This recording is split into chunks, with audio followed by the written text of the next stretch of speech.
পাকিস্তানে নিকেশ হচ্ছে একের পর এক সন্ত্রাসবাদী, প্রাণ বাঁচাতে আন্ডারগ্রাউন্ড হাফিজ আজহার রহমানরা।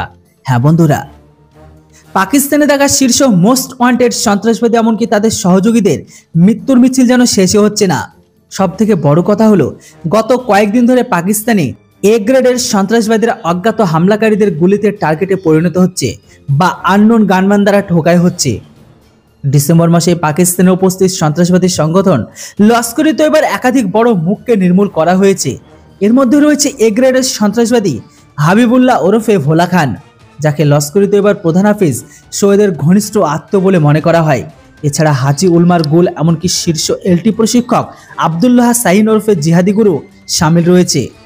তবে গোয়েন্দা সংস্থা সূত্রে জানা গেছে, পাকিস্তানে একাধিক সন্ত্রাসবাদী নিহত হওয়ায় আতঙ্কে রয়েছে বিভিন্ন সংস্থার প্রধানরা।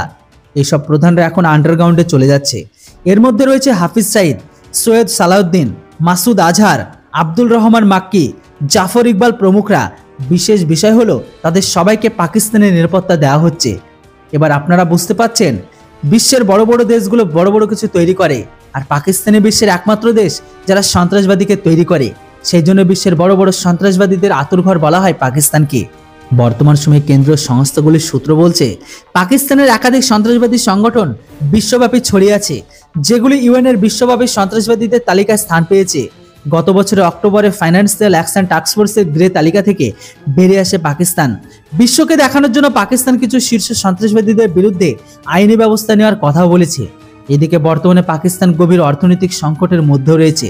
এই পরিস্থিতিতে তারা সন্ত্রাসবাদী সংগঠনগুলিকে আর বহন করতে পারছে না, যেগুলিকে তারা কয়েক দশক ধরে ব্যবহার করে আসছে।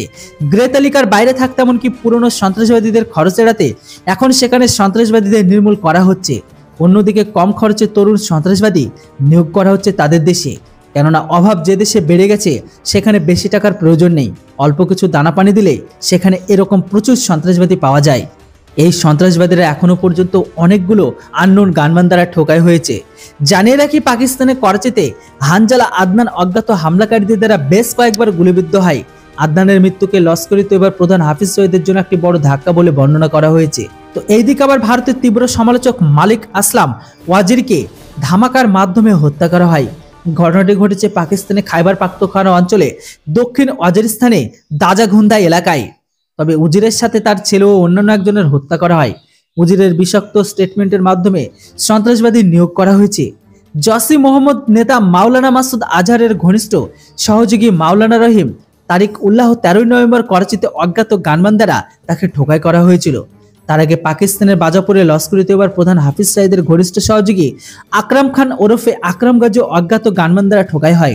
যেখানে কয়েকদিন আগে পাকিস্তানের মুজফফরাবাদে আত্মকাম তহসিলে খুন হয় খাদ শহীদ ওরফে মিয়া মুজাহিদ।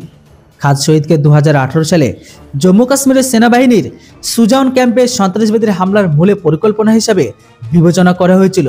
তবে দাউদ মালিক থেকে আব্দুল ভাট্টি, ভারতের মোস্ট ওয়ান্টেড সন্ত্রাসবাদী দাউদ ইব্রাহিম, ডি কোম্পানির সদস্য হেনম্যান মোহাম্মদ সেলিম পাকিস্তানে নিহত হয়েছে। তার মৃতদেহ পড়ে থাকতে দেখা যায় দরগাহ আলুসহ সখী শর্মস্তরের কাছে লিরাই নদীতে। এদিকে বিশ্বব্যাপী সন্ত্রাসবাদী সংগঠন জসিম মোহাম্মদের নেতা মাসুদ আজহারের ঘনিষ্ঠ দাউদ মালিকও পাকিস্তানের উত্তর ওয়াজিরিস্তানে নিহত হয়েছে। পাঠানকোট হামলার মূল পরিকল্পনাকারী শহীদ লতিফও এমনকি আইএসআই এজেন্ট মোল্লা বাহুর ওরফে হরমুজ প্রাণ হারিয়েছে। দাউদ মালিক, শহীদ লতিফ, বসির আহমেদ, পিয়ার ওরফে ইমতিয়াজ, আবু কাসিম, পরমজিৎ সিং পাঞ্জওয়াদ, জুহুর মিস্ত্রি, খালিদ রাজা, আব্দুল সালাম ভাট্টাভিরের মতো সন্ত্রাসবাদীরা পাকিস্তানে একে একে নিহত হচ্ছে। বাকি যে কটা বেঁচে রয়েছে তাদের পিছনে একটাই ভয়, না জানি তাদের নাম্বারও চলে আসে। তাই এখন তারা লাগাতার আন্ডারগ্রাউন্ডের দিকে যাচ্ছে। দেখার বাকি এটাই পরবর্তী উইকেট কার নামে পড়ে। তো বন্ধুরা, খবরটি শুনে আপনারা কতটা খুশি অবশ্যই এই বিষয়ে আপনাদের মতামত কমেন্ট বক্সে লিখে জানান। Thanks for watching. জয় হিন্দ, বন্দে মাতরম।